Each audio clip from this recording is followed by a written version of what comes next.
Today's podcast is brought to you by Audible. Get a free audiobook download and 30-day free trial at audibletrial.com/newmusicindustry. Over 180,000 titles to choose from for your iPhone, Android, Kindle, or MP3 player.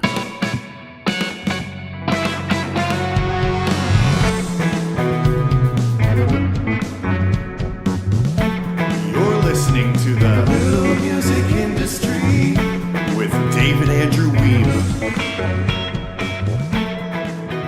I have a question for you. Are you investing in your ongoing education? I'm not talking about the education that you get in school. I'm talking about the kind that you get through personal development, through reading books, through listening to audios and podcasts, watching videos, getting mentorship. Is that something that you're regularly engaging in? There's so much great content out there, and if you don't take advantage of it and you don't apply it to your music career, but continue to complain about the fact that you can't make money from music, then you're really just shooting yourself in the foot. I have a special guest on today, and I think you're going to love this interview, and there is a huge opportunity to contribute to your learning, to your knowledge, to your expertise if you take advantage of some of the things mentioned in this episode. I'm not going to say any more. Here's my special interview. Today I'm chatting with music business trainer and mentor, Bree Noble. How are you today, Bree? I'm doing great. Excellent. It's great to have you on the show. And I've had the opportunity to read your bio, so I have a pretty good sense of where you're coming from. But for the sake of our listeners, I would love for you to touch on your story and what brought you to this point of founding an online radio station, starting the Female Entrepreneur Musician podcast, producing the Profitable Musician Summit, and more. Oh, man. Okay. I'll try to keep it brief. I'm a musician at heart, of course, and my background is as a musician, a vocalist, and a singer-songwriter. I grew up performing a lot in high school in every choir I could do and solo competitions. Went to Westmont College to get a degree in music and vocal performance. And somewhere along the way, I got practical. And I decided that I also needed a degree in business. So just in case this music thing fell through, which is kind of funny to think about it that way, because I wasn't thinking about, I kind of need the business in order to do the music. It didn't occur to me. I thought these are two separate things. And, this is my fallback plan.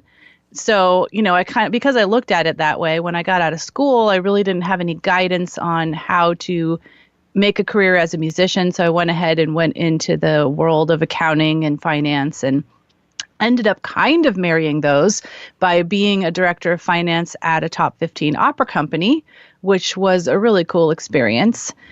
But, after working in the corporate world all that time, I just really wanted to share my music, my talent, and just share my songwriting with an audience. And I didn't have any idea how to make that happen. I tried all kinds of weird things, getting together with certain producers that I thought were going to, catapult my career, trying to fit myself into different bands that didn't really match. Never really having the confidence to go out there as a soloist. Because I didn't know what I was doing, And so I also thought I needed permission to start working as a musician and starting a business. I thought I needed a record label, I needed a booking agent, somebody to tell me that I was now legit and I could now have a career. We now grant you the crown of music career, And so I was stuck for a really long time. But once I left my job at the opera because I had a baby and life was getting super overwhelming. And so I managed to exit gracefully and be at home, do a little bit of work at the opera on the side, and really had a little more time to kind of delve into how would I start this music career. And at that point, I finally just got fed up basically and said, if I keep waiting around, by now I'm already 32, life's going to pass me by. So that's when I started realizing, okay, I had all these entrepreneurship classes in school. Why wouldn't I use all that information that I've learned to build a business? And, even though the stuff I learned in school really didn't completely apply. It had kind of opened my mind to how can I put these things together. And so I just started basically building from the ground up, and going out there and booking myself and touring locally and within the state of California. And, over time, I built a career where I was actually having people call me and ask me to perform. And, I felt like that was the real point where I had, quote, succeeded, is that now people were calling me and I didn't always have to be out there cold calling and stuff. So during that time, I developed a lot of relationships with other musicians, and I just felt called to build a platform that promoted female artists, because I thought there just isn't enough out there to promote female artists, and there wasn't enough of a ratio when you listen to the radio or Sirius XM or anything of female artists, even though there were so many amazing ones out there. So I started the Women of Substance radio station. It was an online station, started out on Live 365 back in 2007. And eventually that became a podcast. We went more professional. We had advertising and all that. And after doing that for 7 years, I realized I'm working with all these amazing female artists, but a lot of them, like, why am I the only one playing their music? Why don't they have a fan base? Their music is so good. And so I thought, maybe I could take some of what I learned, because I understand where they're coming from, struggling and not knowing what to do, not knowing how to build it like a business. I could take some of that information and experience that I had and help them. So that's when I started the Female Entrepreneur Musician Podcast, started the Female Musician Academy, which is a membership for female artists to help them learn to market and grow their career like a business. And along the way, I met so many amazing other experts in the field. And I decided last year that I really wanted to put on an online conference for all the people that really couldn't go out to conferences, like myself, really, because I have younger kids. I didn't want to travel. And I understand that a lot of people are in that position. They just don't want to spend the money to go to a conference. And so we decided to put on the Profitable Musicians Summit, had 40 speakers. It was amazing. And we decided to do it again because it was so popular. So that's what's happening this year in April. Wow, that's awesome. I mean, there's so many trails I want to go down there. And your story is very relatable to me. And one of the things that you touched on there about being practical, I've never been terribly practical. I think I've only ever spent 6 months in a traditional job role, only to realize that no matter how hard I worked, I got paid the same minimum wage per hour. That didn't suit me very well. So I found out I was pretty unemployable early on. But, friends and colleagues have also pointed out, hey, you actually do have kind of a practical aspect to what you're doing, because you're not dependent or 100% dependent on your music to produce an income. You already always have something else going on. And that's very true. And another thing that I wanted to comment on, was the whole thing about waiting for others to acknowledge you, which I think it is a very common trap for musicians out there looking to create a career. I've often said on this podcast, the clouds will part, God will descend, and the angels will come with him and announce in a booming voice, you were meant to play guitar. That moment never happens. And even if you go to school, it never happens. So I love what you shared there. No, I know it doesn't. And I'm actually still kind of surprised all the time that people still have this attitude, but it is pervasive, and it may never disappear. I mean, I guess people just still think in 2019 that they need a record deal, or they need some, industry decision maker to give them permission. And so, that's part of my big platform and message is nobody can give you permission except yourself. Mm-hmm. Yeah, totally. Seth Godin has a relatively new podcast called Akimbo, and I think he had an episode called Pick Yourself. I mean, I think that's 80% of music entrepreneurship right there. If you get that, then you're well on your way to achieving way more. Well, I'll have to go listen to that one. I actually subscribe to that podcast. I think I missed that episode. Oh, yeah. It was a great little episode. I really loved it. So I think you shared a little bit about what prompted you to start the female entrepreneur musician, but let's just take a deeper cut at that. So what need did you see? What challenge did you see that needed to be filled? Well, it's not like at first people were coming to me and asking. There were some people asking me for advice, but I think at first people just saw me as the person that runs a radio station or a podcast. Right. But I mostly saw that there was so much talent out there. And I was just, picking this music that was amazing. And then I would go look at their website, because especially when I started doing the podcast where I would introduce each song and just say a little bit about the musician. And I would go do my research and look at their website, and there would be nothing. They didn't even have a proper bio. I couldn't even find their website. They were nowhere to be found online. And so I started to dig deeper, what is going on here? Why do these people have top-notch music and nothing else?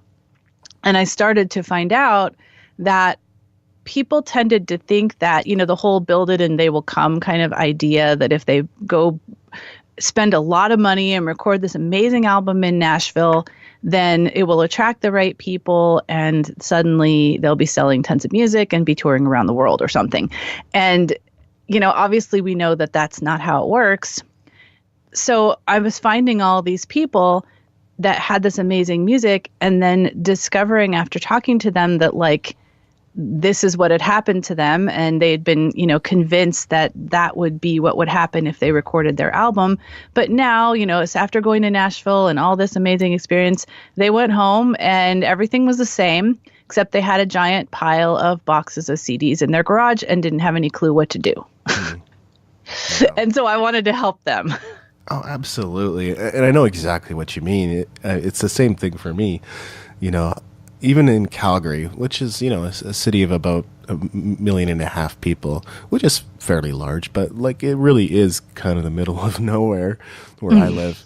And even here, there is such incredible talent, and people do leave here for fairly expected reasons. If you're going to make a career in Canada, you probably want to be in Vancouver or Toronto or potentially Montreal if you're into jazz, but the opportunity isn't here in the way that it potentially could be. But like you say, if you had the right mindset, or if you knew what to do with those CDs that are sitting in your basement, you could still make a go of it, especially now that we have the internet. Yes, for sure. Yeah.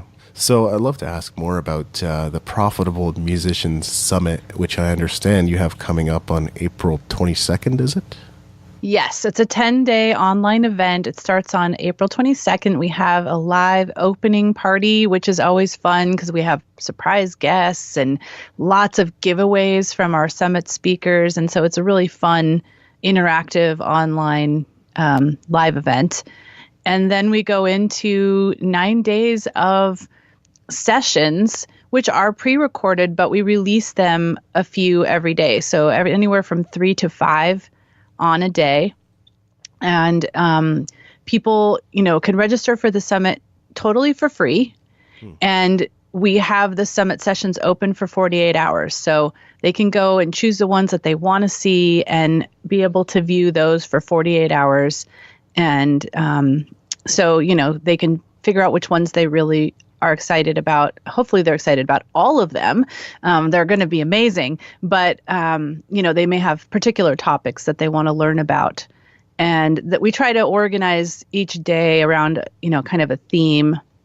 So maybe some days will be a little more relevant for you than others, but really there's so much information to be had from speakers that you can see on, the main stage at conferences, like the DIY Musician Conference or, the ASCAP Expo or any of the really big music, even South by Southwest, any of the big music conferences. These are speakers that normally get paid to speak on these stages, and we have them where you can watch them in your own living room and, or on the go or whatever during the 48-hour period that their interview is open. So it's, I just think, a really great opportunity. We also offer kind of a connection opportunity within our private community during the summit for not only the artists to communicate and talk about the sessions, but also the speakers come in there and they answer questions, and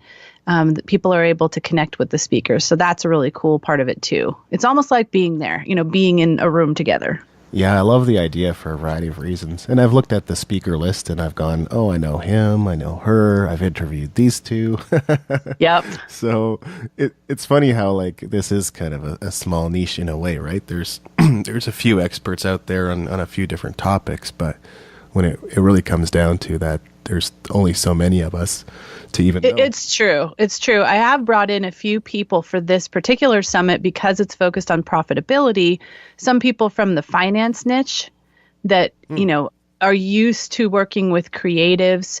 And so, people that normally talk about like saving money or taxes or things like that, but they work with creatives. So that's kind of cool because it's not all just the same people that we know. No, I love that too, because I will invite guests on my podcast, like people who I've read their books or I've listened to their podcast. I have my coach, James Schramko, on my show, and he's primarily in internet marketing. He had a lot of amazing value to share on that episode of the podcast because his son is in music. But I think it's great to bring a little bit of that outside perspective as well. And it's totally valid when we're talking about music entrepreneurship, right? Oh, absolutely. I have to go listen to that one. I love James Schramko. Oh, yeah. Another thing about the Profitable Musician Summit, I'm currently working on a community project called Your Music Matters, and I'm looking to equip musicians with the marketing skills they need to increase revenue from music and have a better quality career overall. So based on what you've learned from working on the Profitable Musician Summit, what advice would you have for me? Oh my goodness. So like for your project? Yeah. I mean, being organized, I'm still never as organized as I want to be, but there's so many moving pieces when it comes to putting on something like this. I mean, we've got affiliates that are promoting. We've got, speakers that need to be notified about when their events, their things are going live. I had to set up all the interviews with everybody and make sure everybody, had questions in advance. And, there's just so many moving pieces that you really need to use, I think, some kind of productivity software. I personally like to use Asana.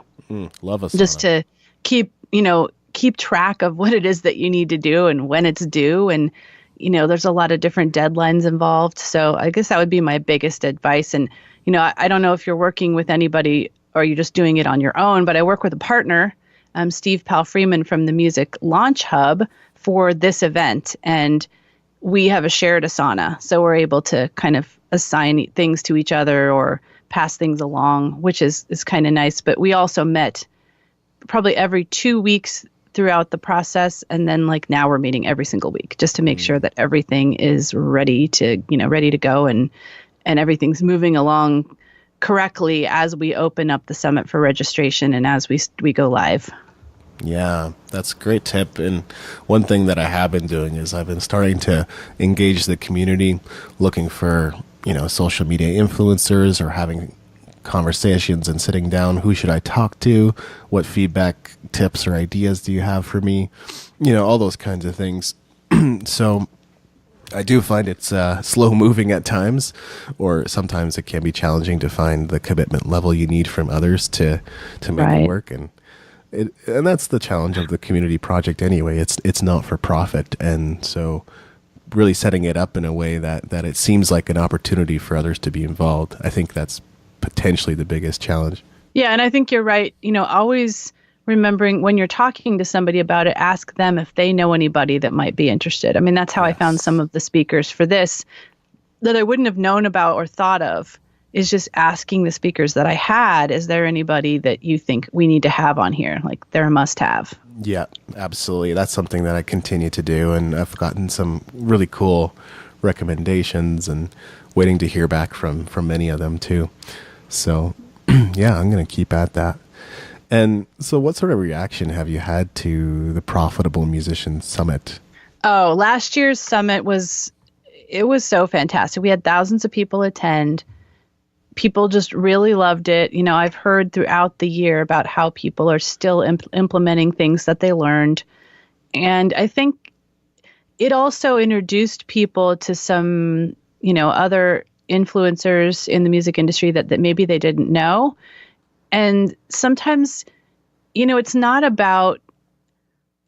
always about like how much somebody knows. Sometimes it's about like their personality and whether you mesh. So, you know, if you watch someone's session and you're like, wow, I really feel like we're on the same wavelength, and maybe you eventually want to, you know, take one of their courses, or, you know, ask them to be your coach or whatever.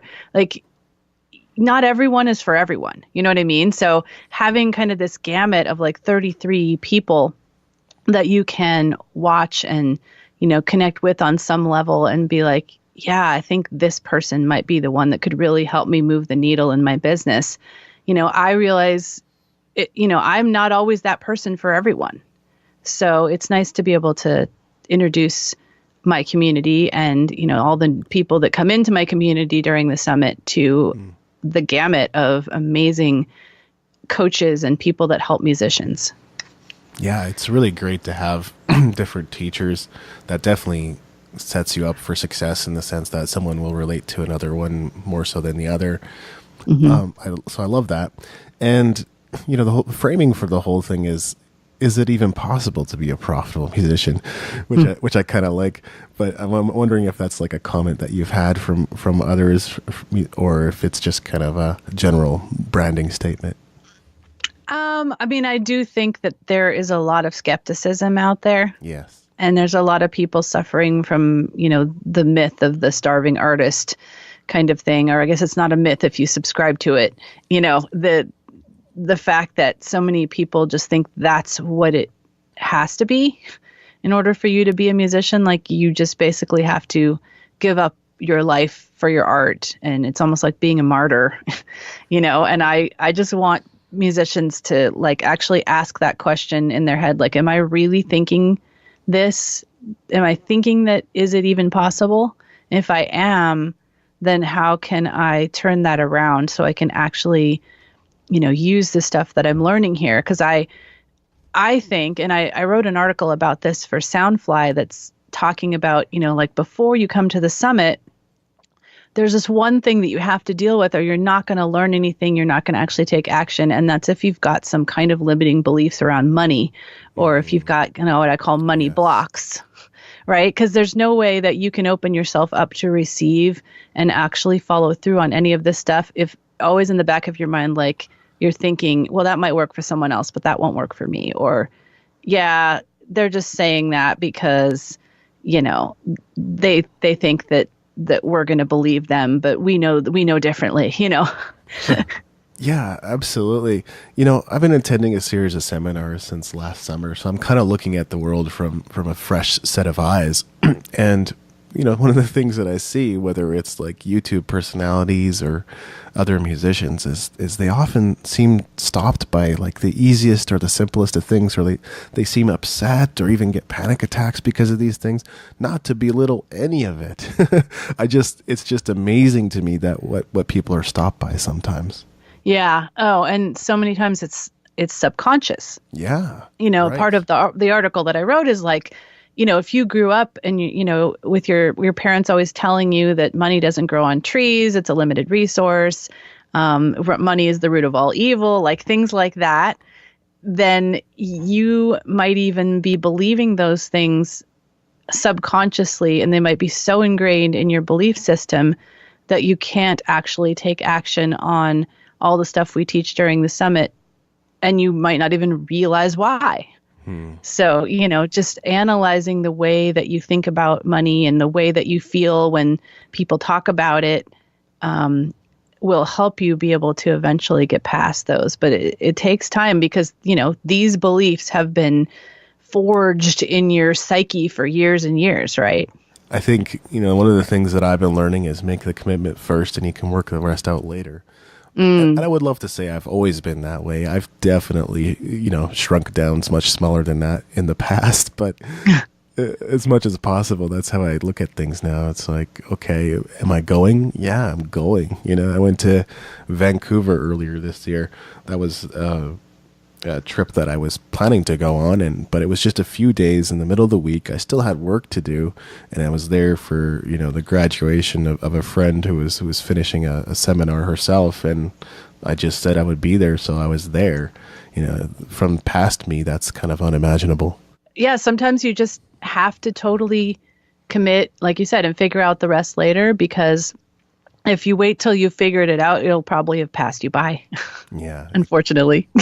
And still on this topic of money, I think it's so funny that so many musicians talk about how hard it is to make money in music. I have a blog post titled 24 Ways I've Made Money in Music, and that number has just consistently gone up over time. Originally, it was actually 15 ways I've made money in music.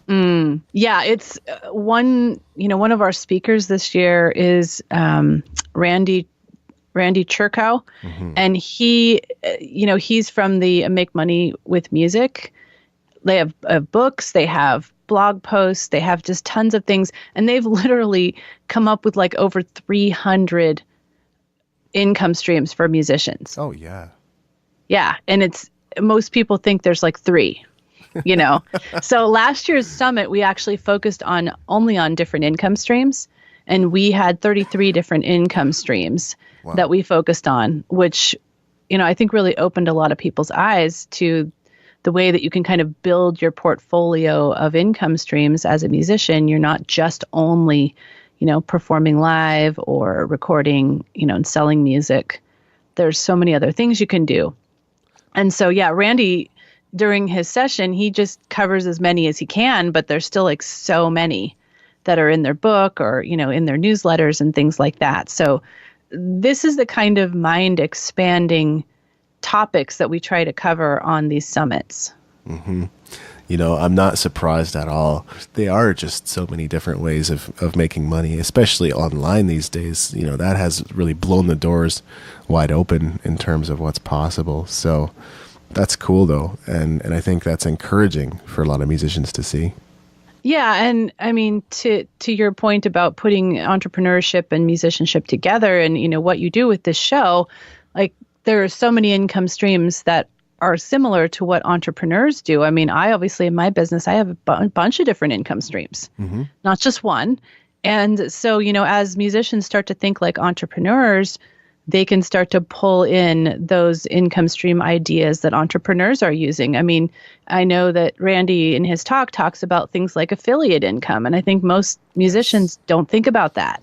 Oh, yeah. No, affiliate is something I've been talking about for quite a while now. I think episode 42 of the podcast, of the New Music Industry Podcast, I think is when I first talked about it. So totally believe in that, and you're right. It's whether it's advertising or affiliate income or product income, but most musicians just get stuck at live performance or recorded music.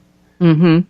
On that note too, like, what are your thoughts on the space that we're in? Like, I've received some criticism and even veiled opposition from friends and musicians who seem to have some trouble with the fusion of music and business. They'll say things like, musicians are so tired of entrepreneurs yelling at them on Facebook and stuff like that.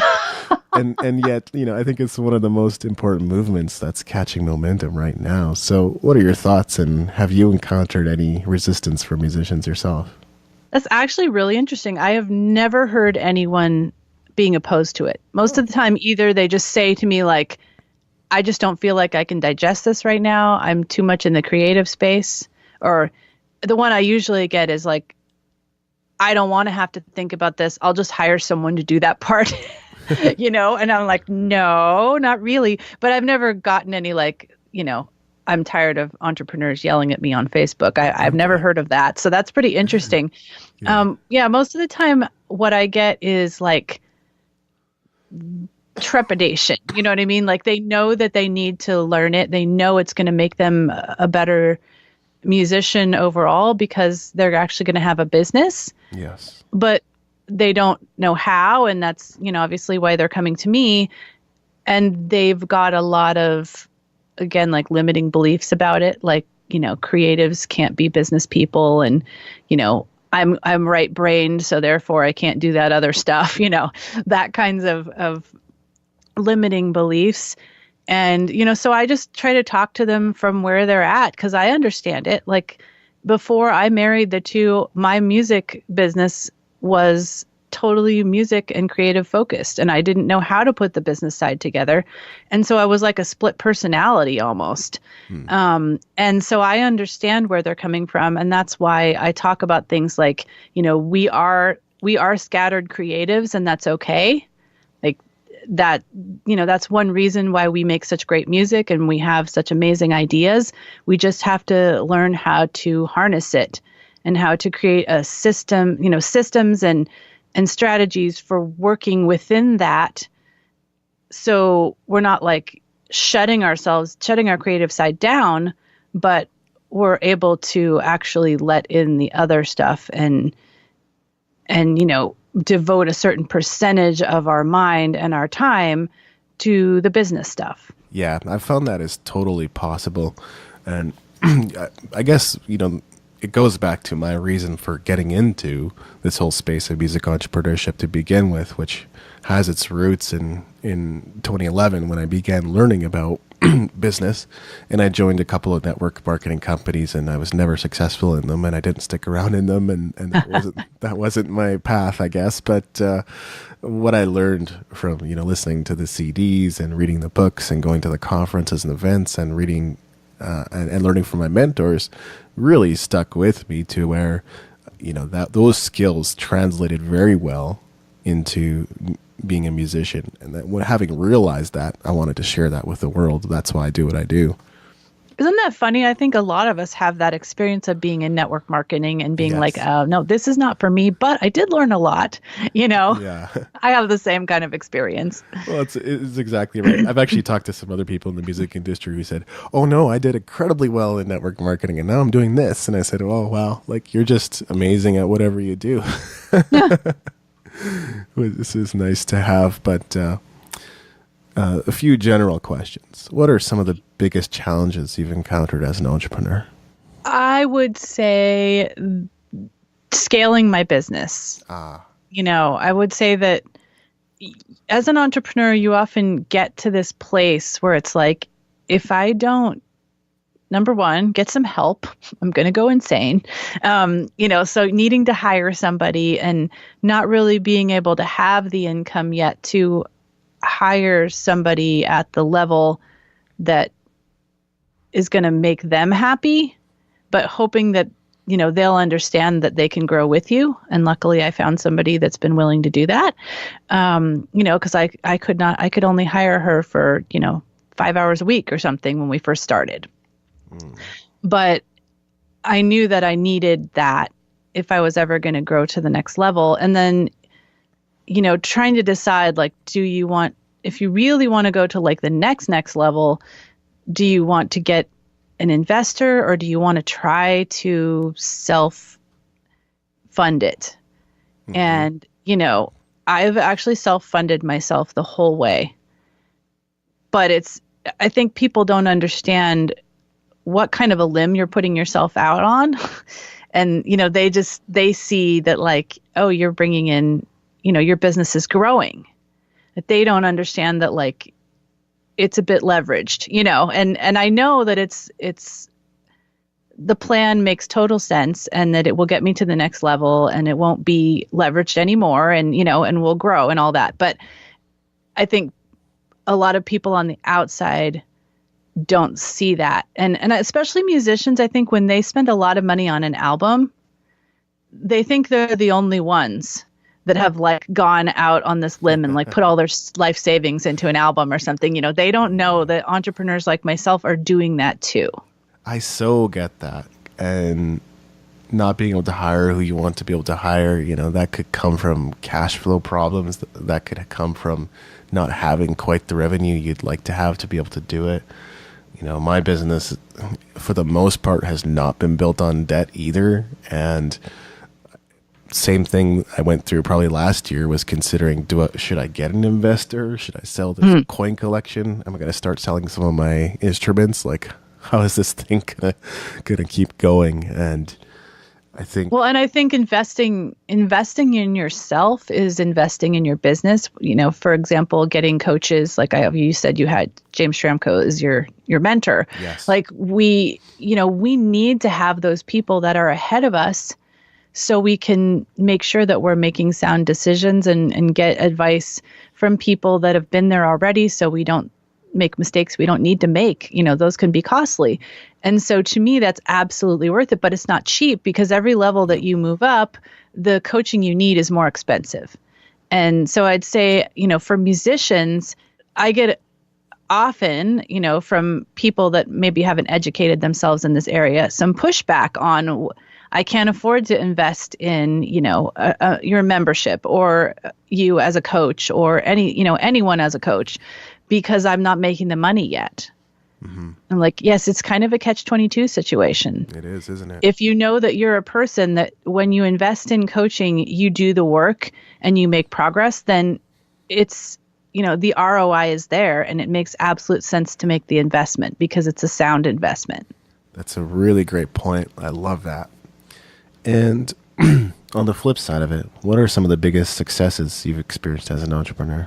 I would say, some little ones that I would just really loved is like, for example, when my podcast won Most Creative Podcast in the Podcast Paradise Awards. Like, I don't know, it's not even that big of a deal, but just being able to say that I have an award-winning podcast, that's pretty cool. Because when you put a lot of work into a podcast, as you know, and we don't get a lot of return from it, at least not immediate. So that was nice. This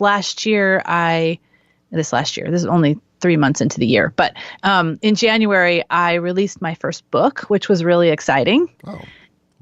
So, I know for you, you've released a lot of books. So, yes. But for me, this is my first book. So yeah, I'd been wanting to do it for probably 2 to 3 years and finally actually executing and getting it done. And, when you have to sit down and actually do the writing, it's a little bit daunting, but once you finally get it done, you just feel so accomplished. So that was a big one for me.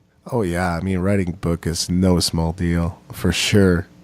And I've had books of varying lengths, but I've had people ask me, is there any way to speed up the process? And I guess that's kind of the problem that I've been trying to solve in the last year or so is like, does every book have to take 2.5 years? And I think the answer is no. But if you are planning to write a 60,000 word plus book with dense content and a message that you want to share with the world, I don't think there's a workaround. If you want to reuse the content you've already created and your blog posts and edit it and make it better and update it, yeah, I think that's the one way you can kind of hack it. That's exactly.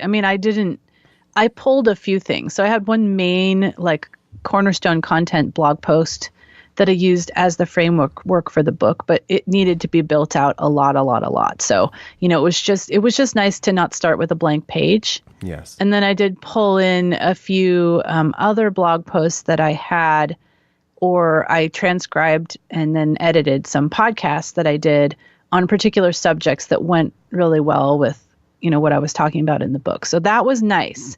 It still took a couple of months to actually do all the writing. Mm-hmm. But at least I wasn't starting from scratch. That's great. And it's The Musician's Profit Path? That's right. Excellent. So everybody check that out. And while we're on the topics of books, are there any books or other resources that have helped you on your journey? I would say one of the big ones is the E-Myth, yes. Which I'm sure you're familiar with. Yeah. We actually have one of the sessions in the summit is based on the E-Myth. She kind of marries that with how to do that as a musician, how to think about your business as a musician in the way that you can create systems and kind of, you can't really reproduce it. It's not like you have a franchise. In the book, they talk about, a pie making shop and how she sets up systems so she can have more pie making shops, or she can have the other people actually doing the work so she can be doing the big picture stuff. And, as a musician, you can't quite look at it that way. So we kind of get into how to apply the E-Myth to musicians. Yeah, I guess as long as you're the creative force, you're always going to be at the center of it. It's just a matter of what do you actually need to have your hands in. And Yes, it's all about what can only you do. Yeah. Only you can write songs. Only you can do interviews. Only you can perform live. But there's lots of other things that you do that other people can do. Working in your genius zone, so to speak. Yes. That's awesome. Well, this has been an amazing conversation. I really enjoyed it. So thank you so much for your time and generosity, Bree. Is there anything else I should have asked? No, other than just to let them know how to go to join us for the summit. I would love to have all of you guys listening join us for the summit. We've got things that are helpful for at every stage of a music career, and also like every level. Like if you only want to do music as a hobby or a passion project, I still say, why wouldn't you want to self-finance it instead of having to put in a bunch of your own money? So that's what the Profitable Musician Summit is about. Whether you're full-time and want to make more money, you're part-time and you want to go full-time, or you're just a hobbyist, or you enjoy doing it on the side, but you just don't want to have to pour all your own money into it. Why not make it a self-sustaining thing? So you can just register for your free ticket at profitablemusiciansummit.com. And I cannot wait to see you guys inside the summit. Awesome. And people can also find you at femusician.com, right?